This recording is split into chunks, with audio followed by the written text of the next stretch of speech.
मैं वाद विवाद में नहीं जाऊंगा। नहीं सर, मेरा सवाल सबसे पहले अपने उस पराक्रमी सेना के लिए जिन्होंने अद्वितीय पराक्रम दिखाया।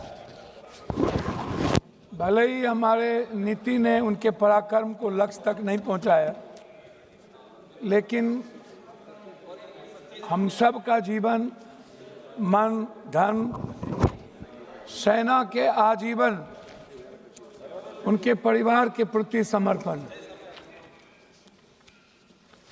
जो भाई बहन, जो हमारे परिवार के लोगों ने इस देश के 26 शहीद को हम लोगों ने खोया, हृदय की गहराइयों से मैं उनको श्रद्धांजलि देता हूं। साथ साथ कश्मीर के उन अवाम को जिन्होंने आज़ाद हिंदुस्तान में हमेशा शहादत दी है हर मोर्चे पे, मैं उस परिवार को, उस पिट्ठू भाइयों को, उस घोड़े वाले को, सभी अवाम को जिन्होंने पूरे देश के उस पहलगाम में हमारे बच्चे भाइयों की हिफाजत की, उसको दिल की गहराइयों से पूरे सदन और देश, हम सब उनके प्रति कृतज्ञ हैं। जनाब, पुलवामा क्यों? पुलवामा के बाद 18 23 घटना। अध्यक्ष भैया, एक मिनट भैया, प्लीज हमारे बीच में ना बोलिए। पुलवामा के बाद लगभग उड़ी से लेकर के पहलगाम तक छोटी और बड़ी लगभग 23 से 24 बड़ा हमला हुआ। 11 साल नरेंद्र भाई मोदी जी प्रधानमंत्री रहे। 370 की ढिढोरा पीटी गई। कहा कि इस 370 के बाद आतंकवादी कमजोर हो जाएंगे और खत्म हो जाएंगे। 370 के बाद आतंकवादी हमला बढ़े, हमारे सैनिक जवान की शहादत हुई और हमारे भारत के स्वाभिमान और सम्मान पर ठेस पहुंचा।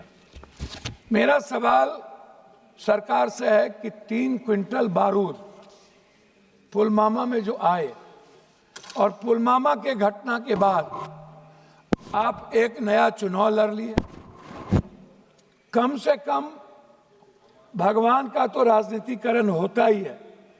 इस देश की जब आप राष्ट्रवाद की बात करते हैं तो आपको मानवतावाद को पहले बात करना पड़ेगा। हमारे डिफेंस मिनिस्टर संगच्छध्वम संबद्धध्वम समवो मनांसि जानताम देवा भाग्यम यथा पूर्वे संजानना उपासते समानी वयाकुति समाना हृदया निभा समानो मस्तो नमा यथा वह सुशासन।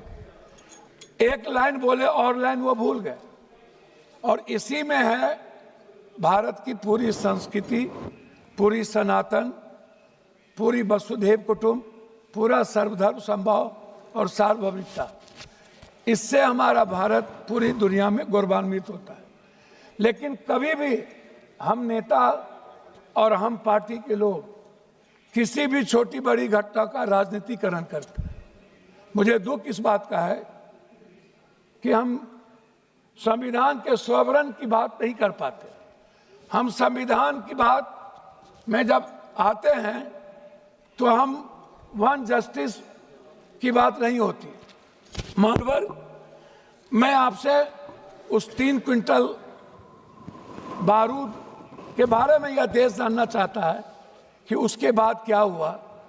पुलवामा पे चुनाव लड़ लिए, लेकिन पुलवामा के लोगों, जिन लोगों ने घटना की, जो लोग हमारे भारत में भी गद्दार थे, क्या उनके बारे में कभी इस सदन में चर्चा?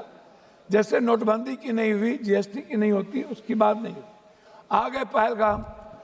आप इंटेलिजेंस फेल्योर की बात हम करते हैं। पुलवामा में भी इंटेलिजेंस फेल्योर था। आप, हमारे सैनिक को सब कुछ पता था, आपने उसको दबाने का प्रयास किया। हमारे सैनिक दुनिया से लड़ सकते हैं। पाकिस्तान की बात मत करिए। आप कहते हैं पाकिस्तान, हमारे मंत्री कह रहे थे पाकिस्तान मेरे सामने कुछ नहीं है।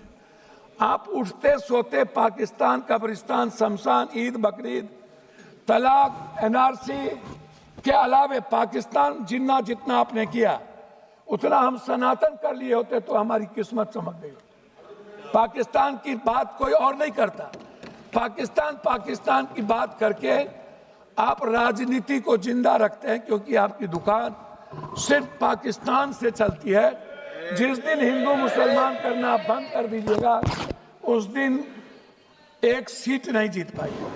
अब पहलगाम के बाद आपने राजनीति कर ली, आप भावनात्मक सिंदूर के सवाल को ले आए। मैं पहला सवाल आपसे पूछूंगा कि हमारे 150-200 मीटर पर सैनिक थे, उन्हें खबर नहीं थी कि पहलगाम के पर्यटन के लिए केंद्र खोल दिया गया। हमारे कश्मीर फोर्सेस को पता नहीं था, हमारे किसी इंटेलिजेंस को पता नहीं था। आखिर वो कौन से ऑर्डर कहां से गए, दिल्ली के किसके ऑर्डर थे कि पहलगाम को खोला गया? इस बात को आप समझिए। ये बात सभापति महोदय, सबसे महत्वपूर्ण है ये जानना कि इंटेलिजेंस किसके साथ है। इंटेलिजेंस क्या गृह मंत्री जी देखते हैं? क्या गृह मंत्री जी को किसी बात की जानकारी नहीं थी? हम नहीं, आप नहीं, ऐसे नहीं अध्यक्ष जी, कम से कम ऐसे। मैं आंशिक रूप से आपसे एक बात कहना चाहूंगा, गृह मंत्री जी, आप हमको मालदीव इंदिरा गांधी जी को मैं ले जाना चाहूंगा। आपको थोड़ा सा समय, हमको 2 मिनट समय दिया। वास्तविक में आधुनिक सुतम क्षमता में सुधार धीमा। मैं आपको नेपाल से दूरी और चीन की घुसपैठ की बात करूंगा। 2015 में कथित ब्लैक बॉट के बाद नेपाल का भारत विरोधी भावना बढ़ी। नेपाल ने भारत से दूर होकर चीन से सैन्य और आर्थिक समझौता किया। नेहरू और राजीव गांधी के समय नेपाल का भारत मित्र था। मालदीव में इंडिया आउट पर्यटन बहिष्कार, 2023-24 में भारत विरोधी बयान, भारत सेना की वापसी, मालदीव ने चीन की गोद में जगह बनाई, भारत मौन रहा। इंदिरा गांधी के समय भारत मालदीव समुद्री संरक्षक, सीएए, बीएसएफ गोलीबारी, बांग्लादेश और भारत विरोधी माहौल, भारत के खिलाफ जनभावना बढ़ी। चीन ने वहां बंदरगाह परियोजना शुरू की। 1971 में इंदिरा गांधी बांग्लादेश बनवाया। श्रीलंका ने, मैं लाज कर रहा हूं सर, श्रीलंका ने रद्द किए भारतीय अनुबंधन। नए राष्ट्रपति ने भारत समर्थित समझौता रद्द किए दिए चीन। ईरान से रिश्तों में गिरावट, चाबहार पोर्ट परियोजना धीमी हो गई। राजीव और इंदिरा जी के समय ईरान भरोसेमंद साझेदार था। SARCC, BIM, STC निष्क्रिय। चीन से डर और अमेरिका, अब लास्ट में कर रहा हूं, तुर्की के साथ टकराव और व्यापारिक गिरावट, व्यापार, विमानन और डिप्लोमेसी।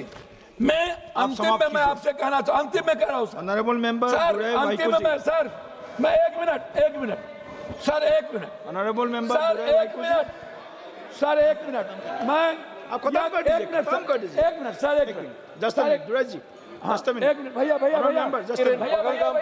ऑनरेबल मेंबर भैया खत्म कीजिए सर।